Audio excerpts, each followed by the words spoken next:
Fala pessoal, o GMMandro aqui e hoje nós estamos de volta com a nossa série na busca do top 3 do mundo de partidas rápidas no chess.com, as partidas de 10 minutos, essa nossa saga onde eu jogo na minha conta principal, né? Estamos ali com 2.773 de rating. Vamos lá, vamos ver o que vai acontecer aí nesse episódio de hoje. A ideia aqui no canal é ir alternando entre a nossa série de speedrun e alternando com alguns episódios dessa série também. Então bora lá, bora começar. Eu vou lançar um desafio, procurar um adversário para uma partida de 10 minutos. Vamos ver quem vai aparecer. Vamos lá, ó. Então vou jogar contra um mestre internacional, Angélica Borso... Como que é? Borsucki. Ela é mestre internacional, não é mestre internacional feminino, é mestre internacional absoluto, né? Vamos ver aqui se ela vai jogar, né? Olha lá, 2.400, só joga rápidas. Não quis jogar, não quis jogar a partida. Vamos lá, vamos lançar o desafio de novo. Vamos ver se aparece outro jogador aí pela frente.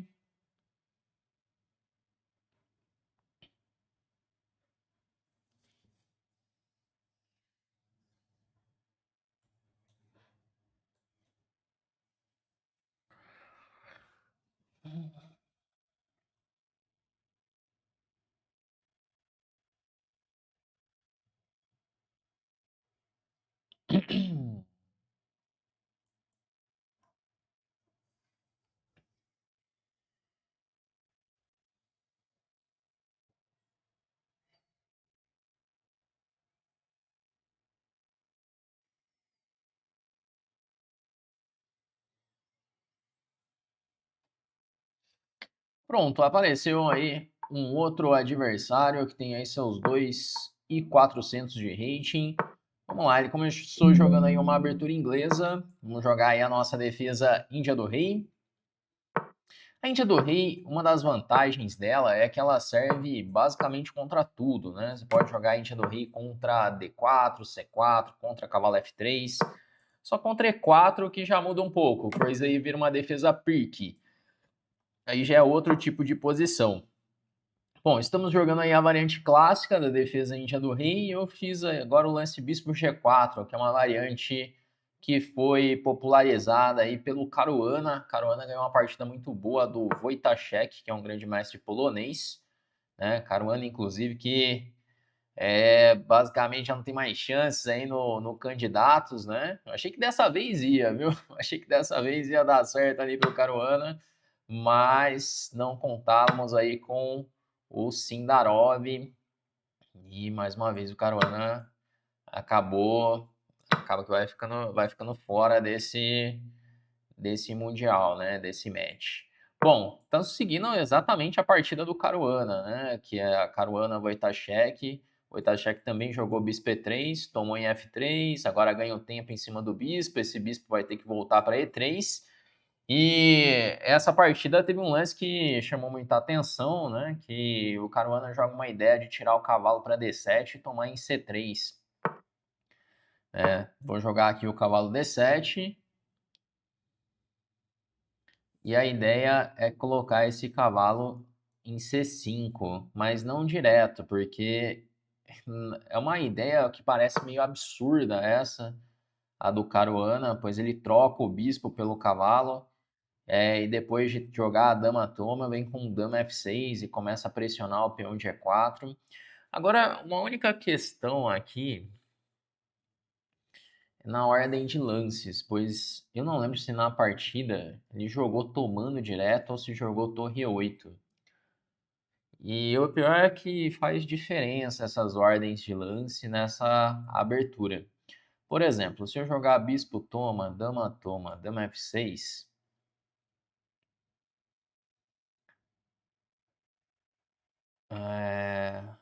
se trocar cavalo toma, eu não estou ameaçando E4 ainda. E aí ele tem a possibilidade de jogar algum lance aí. E agora se eu jogar torre E8, ele pode jogar até um torre C1, não é? E torre C1, se tomar em C3, ele pode até tomar de torre em C3. É. Uma coisa importante na Índia do Rei é você saber bem as ordens de lances também, pois às vezes uma ordem de lances pode fazer diferença na partida. Pode fazer bastante diferença. E aqui estamos nessa dúvida sobre a ordem de lances. Eu vou jogar a torre 8 primeiro. Eu vou jogar a torre 8 primeiro para só então fazer o bispo C3 e dama F6. Parece fazer mais sentido, pois daí o cavalo já toma atacando E4. E se tirar a dama, meu cavalo já vem para C5 e eu posso pressionar E4 também. Mas eu não lembro exatamente se foi assim a partida. Talvez tenha sido torre D1, toma, dama F6. Aí ele jogou torre E1. É que eu fiquei na dúvida se ele jogasse torre C1 e tomasse de torre. É uma posição para analisar depois, para entender as sutilezas da variante. Agora vamos lá, eu vou tomar em C3. Esse lance que foi espetacular assim na preparação do Caruana, pois é totalmente antiposicional, né? Posicionalmente falando, esse lance é horrível. Cedeu o bispo de casas pretas, mas o preto consegue justificar isso, pelo menos eu espero que eu consiga justificar isso de uma forma concreta, né? Que é pressionando esse peão de E4. O cavalo toma agora e meu plano é jogar torre E6, torre de A E8. Se ele jogar bispo G5 agora, acredito que rei G7. Eu defendo o cavalo. Tudo bem que o torre E1 dele foi um bom lance profilático, né? Porque a torre ela tá protegendo agora E4 e eu não tenho essa ameaça imediata de ganhar o peão com o cavalo por E4. Talvez ele possa pensar até em jogar um bispo D2, mas eu acho que não, né? Tem cavalo D4, tem torre E6. É engraçada a posição, né? Ele tem o par de bispos, mas essa pressão em cima do peão de E4 acaba incomodando bastante ele, que ele não consegue usar direito esse par de bispos, né? Por exemplo, se ele joga um bispo F4, eu sempre tenho um cavalo D4 para ameaçar o duplo em C2 e ameaçar o bispo em F3. Mas eu lembro que o plano que o Caruana fez foi dobrar as torres na coluna E e ele ganhou o peão de E4 mesmo. Vamos ver se tá certo isso que eu tô fazendo, né? Bom, ele veio com C5 agora. Pois se eu jogar cavalo por E4, qual que é a ideia dele? Cavalo E4, vai tomar, torre de AD1. Ele tem uma certa compensação, né? Mas vamos lá, cavalo por E4. Ele vai ter uma compensação com certeza, porque ele tem o par de bispos apontando ali para minha ala da dama e vou ficar com uma estrutura um pouco vulnerável, né? Tanto os peões na ala da dama quanto o peão de D6. Esses peões podem ser alvo dos bispos, né? Da torre entrando. Mas eu não acho que eu tô pior também na partida, né? Bom, e agora eu tenho essa escolha entre tomar de peão.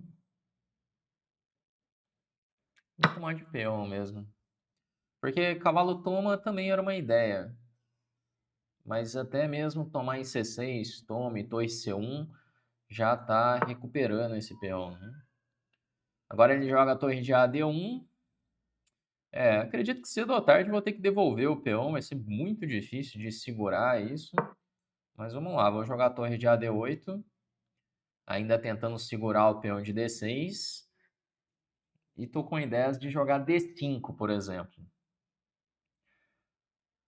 Mas eu tenho a impressão que ele vai conseguir recuperar esse peão sem muitas dificuldades, né? Agora, se ele ficar vacilando, eu posso jogar um D5 ou um F5, segurar esse meu cavalo ali em E4 e aí a história é outra, né? Vamos ver como que ele vai jogar. Mas é uma ideia diferente essa, né? A troca do bispo lá em C3. Quem quiser saber mais dessa variante, dá uma olhada na partida do Caruana com o Wojtaszek. Essa partida ela é bem interessante. Vamos ver como que nosso adversário reage agora, pois ele sacrificou um peão, agora ele tem que Ou provar a compensação, ou recuperar esse material. Torre D5, ele quer jogar torre B5. Um caminho interessante aí para ele seguir. Eu vou jogar F5, sustentando meu cavalo ali em E4. Porque agora eu começo a ter ideias como, por exemplo, tirar o cavalo para E5, se necessário, né? Ele veio com torre D1, ele quer simplesmente tomar em E4 e tomar em D6 depois. Certo. Bom, eu vou defender esse peão.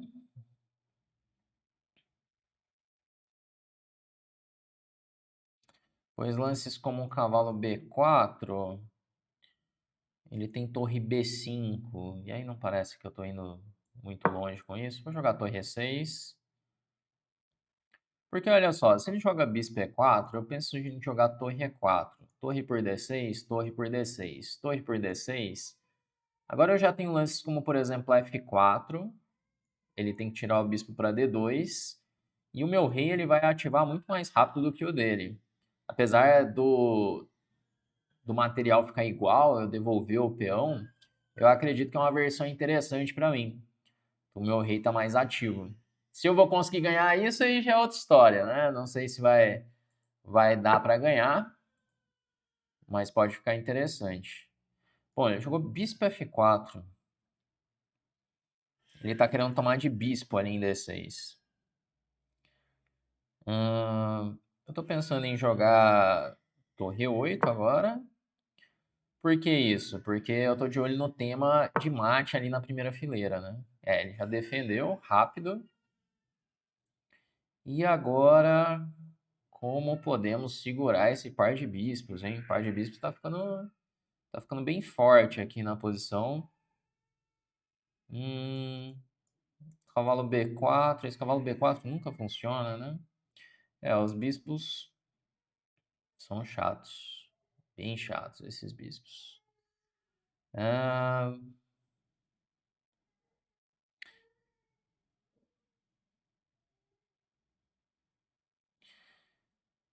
não vai ser fácil ganhar essa partida, hein? Agora chegamos num momento onde tá ficando bem complicado de ganhar essa partida.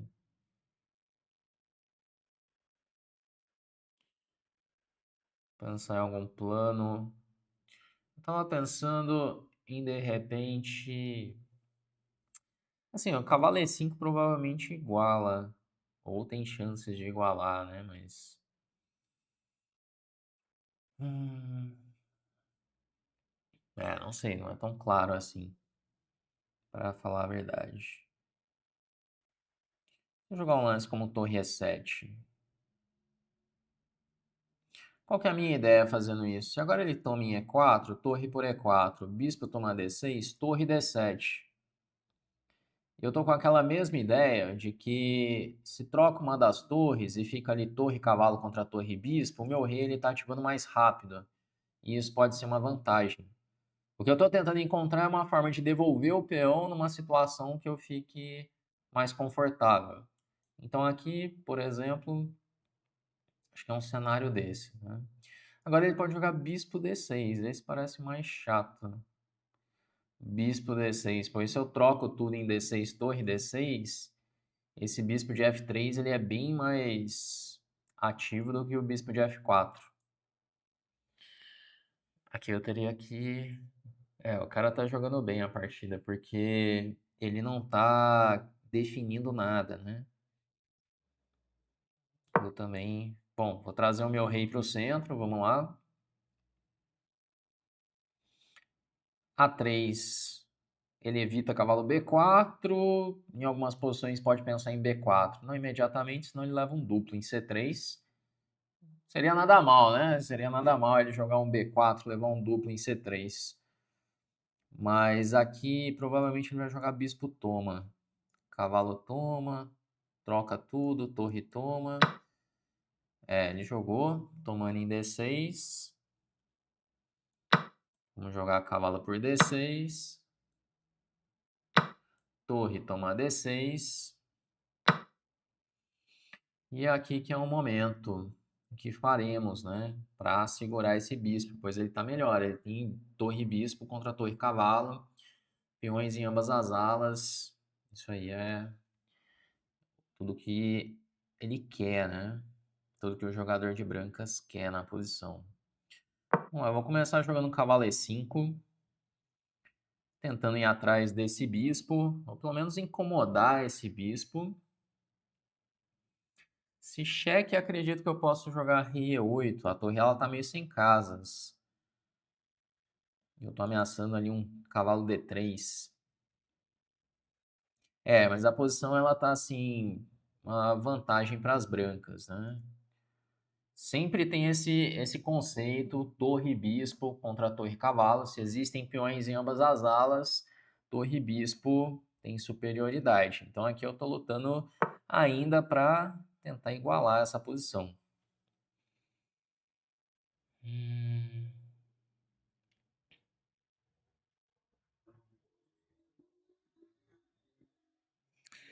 Ainda lutando para tentar igualar. Bom, eu vou jogar aqui um F4 para evitar o F4 dele. Não é para atacar nada, na verdade, eu só quero evitar a ameaça de F4, pois meu cavalinho E5 ele segura as pontas. Ele está segurando aí um bispo vindo para F3, um bispo vindo para C4. Agora, se ele joga o F4, aí já não segura mais. Vou jogar agora um torre C7, tentando ativar a minha torre, para mostrar para ele que eu não estou morto também. Também tem aí algumas ameaças. Uma delas é, inclusive, expulsar essa torre daqui. O que ele quer fazer contra a torre C2? Ele quer voltar a torre para D2. Simples assim. Bom, eu vou jogar rei E7, então. Já que ele tem essa resposta fácil para a torre D2, eu vou tentar manter um pouquinho mais a atenção. Agora eu já não sei dizer se ele continua melhor, porque eu ativei minha torre, ativei meu cavalo. Quando entrou na posição eu estava incomodado, agora eu já não sei mais. Vou jogar G5 para defender F4. Sempre que atacar esse meu cavalo eu tenho um rei F6 chegando. Cuidado aí para você não levar nenhum golpe. Vou jogar rei E6, tentando melhorar esse rei.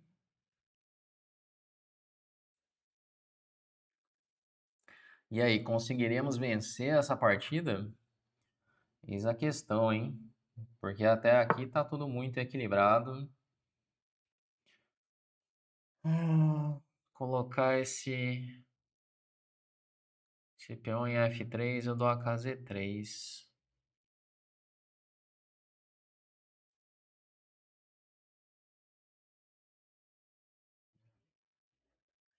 Bom, não é um momento bom de ficar pensando muito. Eu vou tomar em G3, ainda que simplifique um pouco.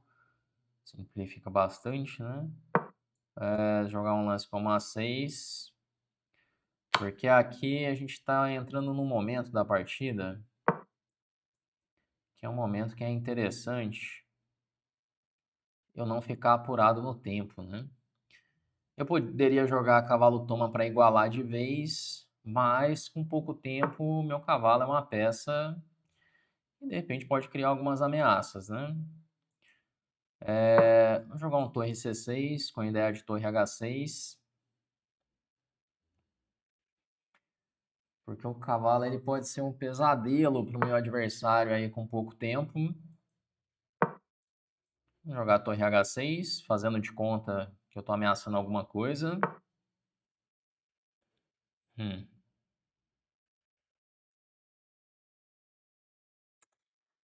E agora? Vamos ver torre G6. Difícil criar alguma coisa nessa posição, hein? Aqui teremos apenas um caminho. Você já deve saber qual é ele, né? Você já deve imaginar que caminho é esse. Nós vamos atrás do tempo dele. Bom, jogar H6. Tirar o cavalo para F7.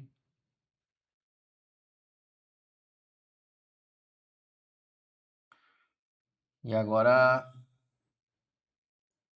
dependendo de onde ele levar esse bispo, não levou para lugar nenhum, né? Vamos lá, vou dar um cheque. Em E6. Só para assustar ele. Vamos dar mais um cheque. O rei tem que voltar.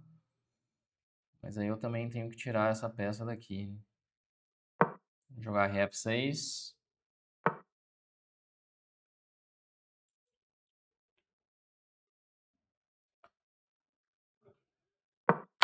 Torre E7, sólido.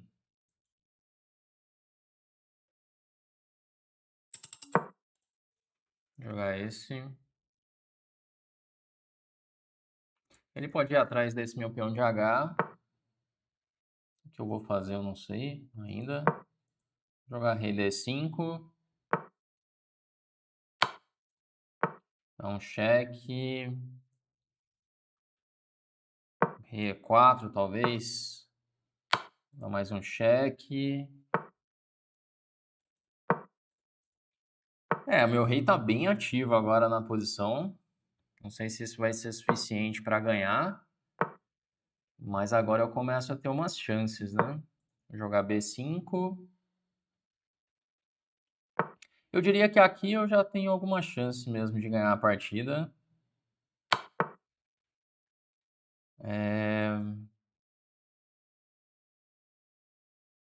Jogar esse.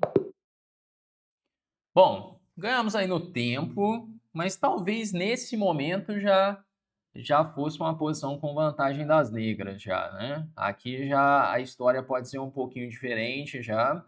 Vamos lá, vamos fazer a revisão dessa partida. Não cheguei a ficar, acho que talvez um pouquinho pior ali em algum momento, mas não foi assim, controlada assim a partida, né? Vamos lá, e aí, como é que você acha que foi a precisão dessa partida? Vamos lá ver se a partida foi bem jogada ou não. Bom, precisão aí de 96,1 para o meu adversário e 96,7 para mim. Então, assim, partida bem jogada, aparentemente, sem muitas capivaradas, né? Se a gente olhar ali no... Vamos ver, nenhum lance brilhante, lance excelente, melhor lance. Pelo jeito, teve uma chance perdida para ele e um erro meu na partida. Teve algum momento aí que teve alguma capivarada, né? Sempre tem, né? Sempre tem ela, sempre tem aquela capivarada. Vamos ver. Jogamos aí então uma defesa Índia do Rei, que é essa defesa onde você faz o fianqueto do bispo em G7, deixa o adversário ficar com o centro de peões para depois golpear esse centro, né? Se você quer aprender mais sobre a defesa Índia do Rei, tem uma aula aqui na seção de aberturas do canal, onde você pode aprender já o básico sobre ela. Se você quer aprender mais sobre essa defesa, lá na Chessflix tem um curso completo sobre a defesa Índia do Rei também. O link para se tornar aluno está aqui na descrição do vídeo. E vamos lá, inclusive eu tô preparando um novo curso de Índia do Rei para Chessflix, onde eu vou analisar essa variante, né? São ideias novas de como jogar contra a defesa Índia do Rei. Contra a variante clássica, essa é a variante que eu vou analisar, esse bispo G4. Bom, ele jogou bispo E3, né? D5 costuma ser o lance mais forte para lutar por vantagem. Joguei bispo toma, tomou, cavalo C6, bispo E3 e agora cavalo D7. Bom, até aqui tudo bem, até aqui tudo teórico, seguindo ali a partida do Caruana. Jogou dama D2, torre E8. É o melhor lance, tá certo? E aí eu joguei bispo por C3, é o melhor lance também. Então acertamos na ordem de lances. Né? Joga o torre 8 primeiro, para depois tomar em C3. Vem então dama F6 para trocar. E agora começa a pressão em cima do peão de E4. Na partida do Wojtaszek, eu acho que foi dama C2.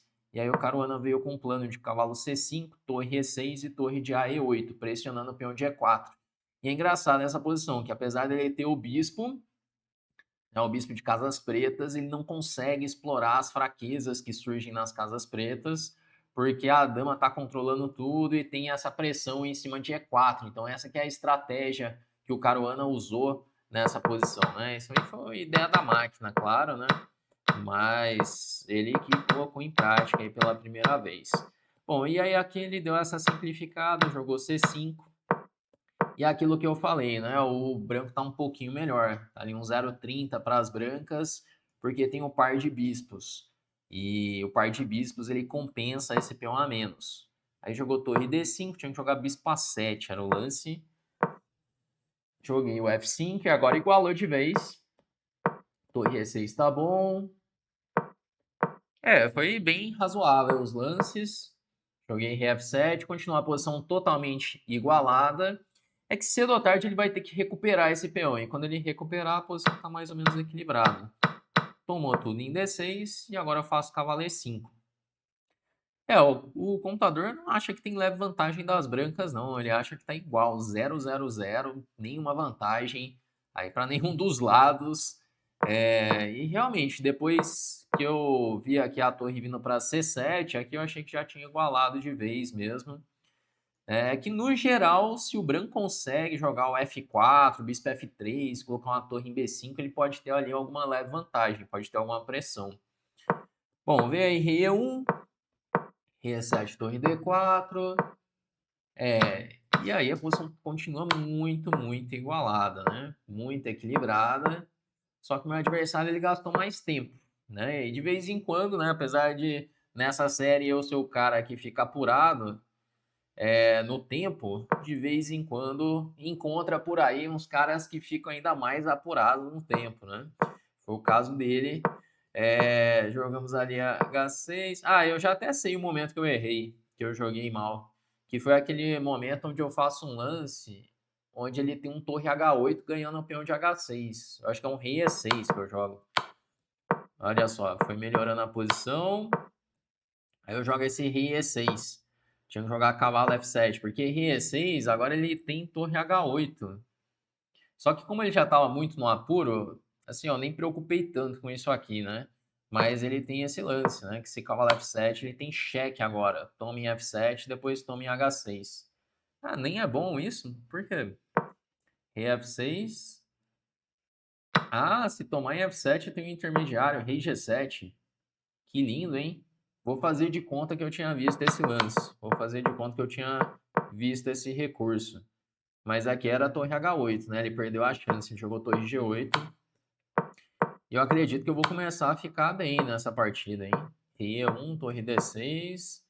Caramba, o computador não se impressiona com nada, hein? Eu achei que ia ficar com alguma chance, mas nenhuma chance. Ele começa a dar uma levezinha para as pretas, mas nada demais acontecendo aí na partida.